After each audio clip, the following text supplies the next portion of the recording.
ગુજરાત 18 લાઈવમાં આપનું સ્વાગત છે। રાજકોટ જિલ્લાના ઉપલેટામાં એક જ સમાજના બે જૂથ વચ્ચે અથડામણ સર્જાઈ। ઉપલેટા શહેરના ટ્રાફિકથી ધમધમતા મુખ્ય રાજમાર્ગ પર બાપુના બાવલા ચોક પાસે થઈ સરા જાહેર મારામારીમાં ઉપલેટાના નાગવદર ગામના 45 વર્ષીય હેમંતભાઈ દાનાભાઈ સોલંકી ઉર્ફે પ્રફુલભાઈને માથામાં ધોકાના ઘા લાગતા ઉપલેટા શહેરની કોટેજ હોસ્પિટલમાં સારવાર હેઠળ ખસેડાયા।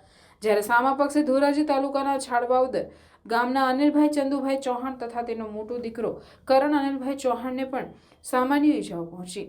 સરા જાહેર રાજમાર્ગ પર તંત્રના ખોફ વગર ખુલ્લા લાકડાના ધોકા સામસામે ઉડતા કાયદાના લીરે લીરા ઉડ્યા। સતત 25 મિનિટ સુધી રસ્તો બ્લોક થઈ જતા વાહન ચાલકોને હાલાકી ભોગવવાનો વારો આવ્યો હતો। જો કે સૂત્રો દ્વારા જાણવા મળ્યા મુજબ પોલીસને કોઈ જાણ કરી હોય, પરંતુ પોલીસ ઘટના સ્થળે સમયસર પહોંચી ન હતી તેવી માહિતી સ્થાનિકો પાસેથી મળી હતી।